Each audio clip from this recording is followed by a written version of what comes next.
Guys, এখানে হচ্ছে শুটকি কেটে ধুয়ে ভিজিয়ে রেখেছি। এখানে হচ্ছে পেঁয়াজ, রসুন, কাঁচামরিচ আমি একটু হালকা বাদামি কালার ভেজে নিব। পেঁয়াজ, মরিচ, রসুন একটু ভাজা হয়ে গেছে। এখন আমি একটু টমেটো দিয়ে দেব।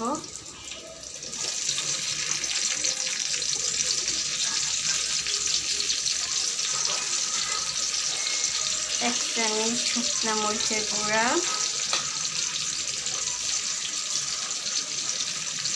এক চামচ হলুদের গুঁড়া। হলুদের গুঁড়া আমি আর একটু দিয়ে দিলাম।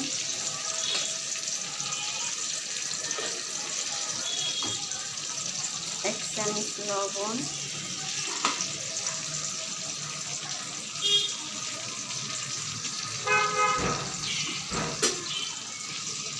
একটু পানি দিয়ে দিব যাতে মশলাটা না পোড়া যায়।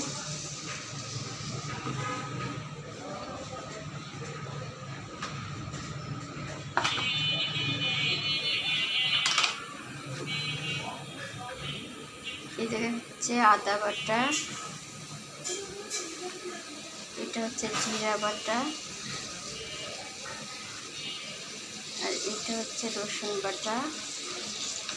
এখন হচ্ছে আমি মশলাটাকে একটু ভালো করে কষাবো।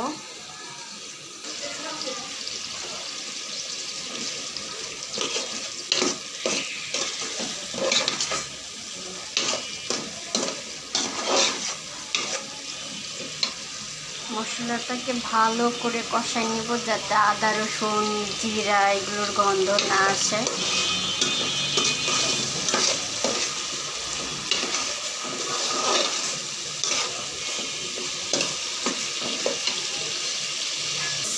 এখানে হচ্ছে বেগুন আর হচ্ছে আলু আমি কেটে ধুয়ে ভিজিয়ে রেখেছি, এটা আমি পরে দিব। আমার মশলা কষানো শেষ, এখন আমি শুটকি দিয়ে দিব।